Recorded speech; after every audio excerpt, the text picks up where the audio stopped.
इसमें बिल्कुल क्लियरली दिया हुआ the focal length of A by convex lens of A radii surface 50 centimetre and refractive index is 1.5। Focal length कितनी है 50 centimetre और क्या है रिफ्रैक्टिव इंडेक्स म्यू कितना है 1.5। आगे जो 4 ऑप्शन दिए उससे पहले जो जानना चाह रहे हैं वो देख लो। If the focal length of biconvex length of radii each surface sorry this is radius of curvature 50 centimetre. Focal length में 4 ऑप्शन गिवन है। कौन कौन से ऑप्शन थे?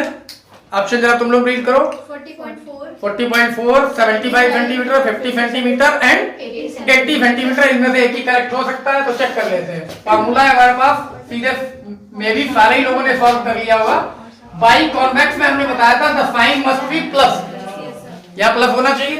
तो focal length 1/f mu -1 that is 1.5 -1 1/r1 को दोनों 50 है तो दिस इज 2/50 डायरेक्टली हो जाएगा और दिस इज 1.5 - 1 0.5 into 2/50 मतलब ये 1/50 है तो f इक्वल्स टू 50 सेंटीमीटर। तो किसी ऑप्शन में है ये आंसर?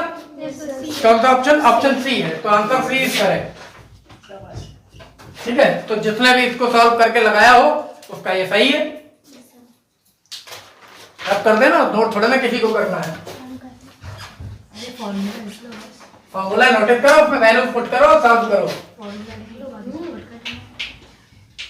बाद में मोनिका से पूछ लेना ना हो तो, आजकल मोनिका पढ़ रही है।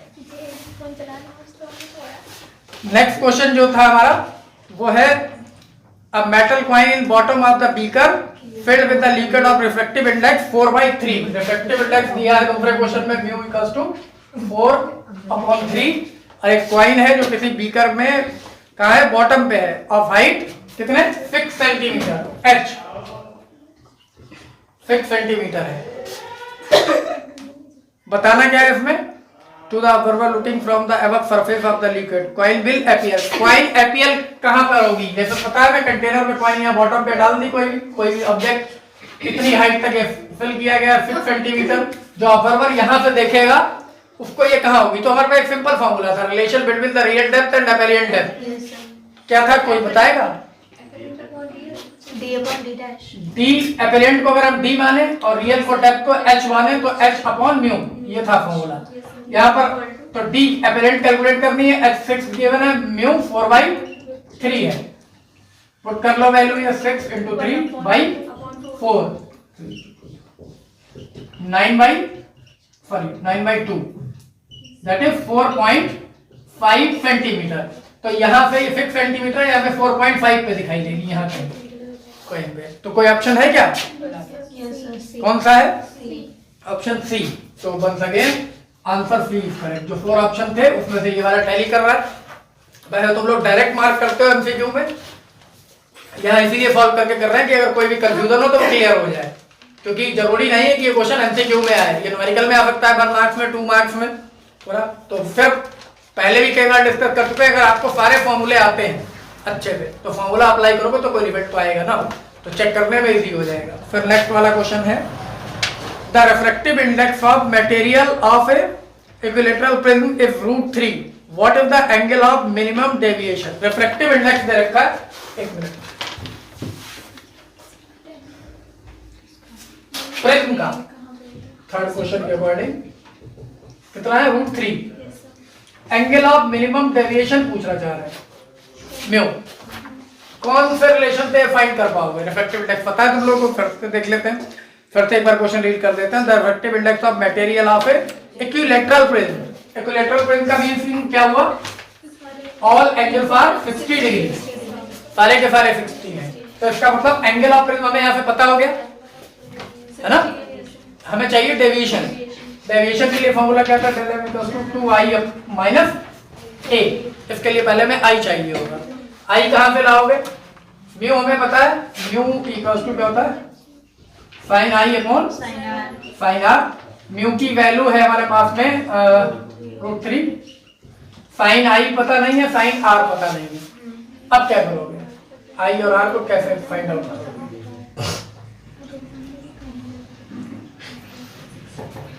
एंगल ऑफ मिनिमम डेविएशन में एक कंडीशन थी अगर कुछ भी भूलोगे तो मिस्टेक होने के चांसेस रहेंगे। याद देखो r इक्वल्स टू a/2 था फॉर द एंगल ऑफ, याद आया? तो a/2 पुट करें तो r की वैल्यू हमें डायरेक्टली मिल जाएगी। a कितना है 60/2, तो ये 30 डिग्री हो गया।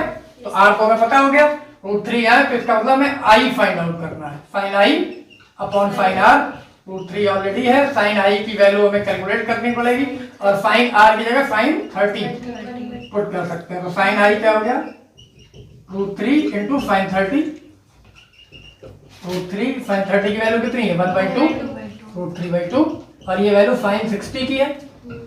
तो i की वैल्यू कितनी हो गई, i equals to 60 degree. i पता चल गया, i पता चल गया तो ये फॉर्मूला जो हमने स्टार्ट में लिख रखा है, del m equals to 2i minus a, del m 2i की वैल्यू कितनी है 60 और a भी 60 है। कितना बचा है 60 बचेगा। कोई ऑप्शन है क्या? डी ऑप्शन, तो आंसर बी। किसी को कोई प्रॉब्लम तो नहीं है इसमें? वो तो बता देना महक। तो इसका मतलब बहुत सारी हिडन कंडीशंस होंगी जो तुम्हें उस कंडीशन को यूटिलाइज करके सॉल्व करनी होंगी। तो वो जो तुम लोग कहते हो ना मोबाइल में देखा स्कैन ऑप्शन सी, हम भी यहाँ चेक करते करते 1 नंबर हो गया। चलो, तो अपने आप को धोखे मत रखो, दूसरा कोई रहे तो रहने दो। तो टीचर को तो फिलहाल नहीं रख सकते तुम लोग, तो मिला के अगर कोई नंबर दे भी रहे किसी चीज पे, जानते हो कि तुमने नहीं किया है, तो भी सिर्फ इसलिए दे रहा है कि तुम्हें आगे लगे कि इतने आए थे तो इससे अगली बार कम ना हो तो कुछ पढ़ लो। इसलिए नहीं दे रहे थे कि हमें पता नहीं था कि तुमने वो कैसे किया है। अब जरा शॉर्ट वाले बता दो फटाफट, तो तुम लोग बहुत जल्दी बता दोगे। जो फर्स्ट क्वेश्चन है, a ray of monochromatic light passes from the medium 1 to medium 2 if the angle of incidence in the medium 1 is theta and corresponding angle of refraction in medium 2 is theta/2, which of two media is optically denser, give reason। मतलब angle of incidence कितना है, I theta है और R थीटा/2 है। Optically denser कौन सा medium होगा? तो सिंपल सी बात है, रिफ्रैक्शन एंगल ऑफ इंसिडेंस से कम होता है। कब होता है? when the light of refraction of light takes place from rare medium to the denser medium। तो definitely second medium is optically denser, second वाला ज्यादा। सारी लोग बात समझ में आ गई हम क्या कह रहे हैं? नहीं आई तो बता देते हैं। ये अगर ये पहला वाला मीडियम रेयर है और दूसरा वाला डेंसर है, तो यहाँ पे जो लाइट इंसिडेंट होगी वो एंगल ऑफ इंसिडेंस आई होगा, और अगर दूसरा वाला मीडियम डेंसर है तो बेंड्स टुवर्ड द नॉर्मल होता है ना। अगर रेयर होता तो अवे फ्रॉम द नॉर्मल होता, तो एंगल डिक्रीज हो जाएगा। तो आर की वैल्यू आई से छोटी होगी, I is greater than are हो तो दूसरा वाला मीडियम डेंस होगा। तो वही यहाँ है, आई बड़ा है थीटा और आर कितना छोटा है उसका आधा है। गिव रीजन भी लिखा है ना। तो रीजन में आप ये भी लिख सकते हो because the angle of incidence is greater than r, मतलब थ्योरेटिकली एक्सप्लेन करना चाहो। अदरवाइज स्नेल लॉ यूज कर सकते हो। ऐसे देखो sine i upon sine r equals to क्या होता है n, और इस n का मतलब क्या होता है 1 and 2 refractive index of the second medium with respect to the first. Sine i है साइन थीटा और ये है साइन थीटा/2, और ये है 1 and 2, जिसको हम n2 अपॉन n1 लिख सकते हैं, मतलब दूसरे मीडियम का और पहले मीडियम का। और इसके अकॉर्डिंग अगर हम कंसीडर करें तो ये साइन थीटा है और इसको चाहे तो हम साइन 2 थीटा से सॉल्व भी कर सकते हैं, जैसे एक क्वेश्चन पहले किया था। ये हमें डायरेक्टली दिख रहा है कि ये वैल्यू ग्रेटर होगी, ये लेस होगी, तो ये ग्रेटर देन 1 आएगी ओवरऑल। तो हम इसको ऐसे लिख सकते हैं n2 upon n1 is greater then 1, that is n2 is greater then n1। तो किसका रिफ्रैक्टिव इंडेक्स ज्यादा आ रहा है? सेकंड वाले का, तो वो ज्यादा डेंसर होगा। समझ आएगा? तो जिसका रिफ्रैक्टिव इंडेक्स ज्यादा हो जाए डेंसर, तो एक्सप्लेनेशन भी हो गया, रीजन भी हो गया, और आंसर तो सीधा ही था। क्वेश्चन 1 ही नंबर का था, लेकिन कुछ क्वेश्चन वही 1 मार्क्स के होते हैं, वही 2 में आ जाते हैं। जब इन्होंने लिखा गिव रीजन, तो गिव रीजन तो थ्योरिकल भी आप लिख सकते थे, दूसरी कंडीशन भी हो सकती है। सेकंड कंडीशन में हम क्या कर सकते हैं, मतलब एक्सप्लेन द रीजन, तो एक्सप्लेनेशन पूरा हो गया तो ये 2 मार्क्स में हो सकता है। तो same question can be in 1 marks and 2 marks, दोनों में हो सकता है। एक वर्ड का चेंज किया जा सकता है।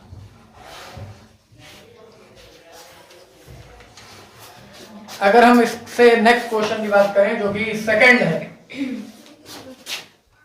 A concave lens of refractive index 1.5, refractive index given है कितना 1.5, आगे भी कुछ बोल रहे हैं। Immersed in a medium of refractive index 1.65, ये किसका है लेंस का ए म्यू जी, और ए म्यू जिस मीडियम में इमर्ज किया गया 1.65 ये मीडियम का एम लिखा है, इसका मतलब refractive index of medium with respect to m. पूछना क्या चाह रहे हैं जरा आप पे ही बात करते हैं। What is the nature of lens, 3 situation हमने सॉल्व कराई थी in the lens maker formula 1/f equals to mu minus 1 1/r1 minus 1/r2।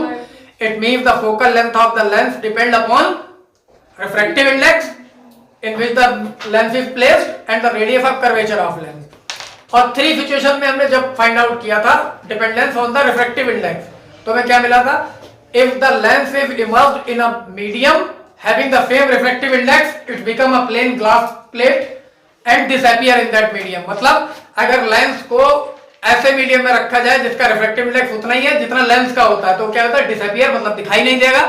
उसके साथ साथ उसका बिहेवियर कैसा हो जाएगा, जैसा कि प्लेन ग्लास प्लेट का होता है। इनडायरेक्टली बोले तो उसकी फोकल लेंथ इन्फिनिटी हो जाएगी। और अगर उसको किसी ऐसे मीडियम में रखा जाए, कैसे, जिसका रिफ्रैक्टिव इंडेक्स कम हो, मतलब एक्चुअल लेंस वाले से कम हो, तो वो क्या करता है, फोकल लेंथ इंक्रीज हो जाती है। और जब हम ज्यादा वाले में रखते हैं तो नेचर चेंज हो जाता है, नेचर चेंज। और ये लेंस कैसा है, कॉनकेव। पूछ रहे हैं नेचर कैसा होगा, तो कॉनकेव है, कॉन्वेक्स हो जाएगा, कन्वर्जिंग। तो nature of lens become converging, ये इसका आंसर होगा। तो कुछ डाउट हो किसी को तो पूछते रहना, ये नहीं कि खाली हम सॉल्व कर रहे हैं तो बैठे हुए हो।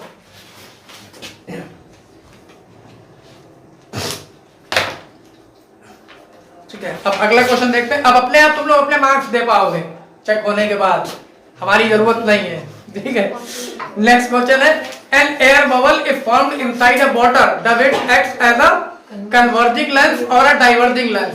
कन्वर्जिंग की तरह एक्ट करेगा कि डाइवर्जिंग, तो सबको पता है एयर बबल वाटर में डाइवर्जिंग लेंस होता है, डाइवर्जिंग लेंस की तरह बिहेव करता है। तो फिर नेक्स्ट वाले का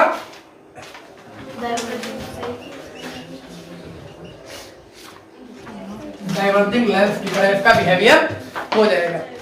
अगले क्वेश्चन की बात कर लेते हैं। How does the angle of minimum deviation of glass prism vary if the incident violet light is replaced with red light. Violet को अगर रेड में रिप्लेस कर दिया जाए तो किसी प्रिज्म का एंगल ऑफ मिनिमम डेविएशन कैसे चेंज होगा। कौन बता रहा भाई इस बारे में, angle of minimum deviation increase होगा कि डिक्रीज होगा कि एडिटिव रहेगा। एक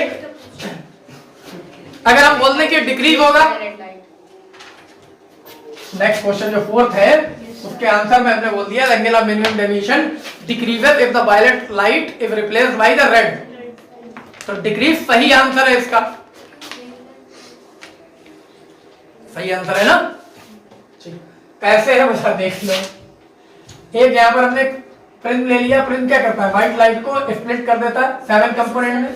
सबसे कम डेविएशन रेड का होता है और सबसे ज्यादा डेविएशन वायलेट का होता है ना। तो एंगल ऑफ डेविएशन सबसे ज्यादा किसका है, वायलेट का।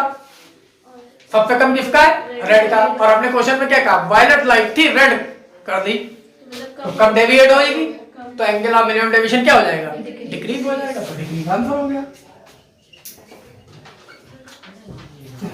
मतलब हम इसलिए सिर्फ सॉल्व करवा रहे हैं कि क्वेश्चन का आंसर तुम्हारे पास विद लॉजिक हो, ये नहीं कि तुक्के लगा दिया ये होगा।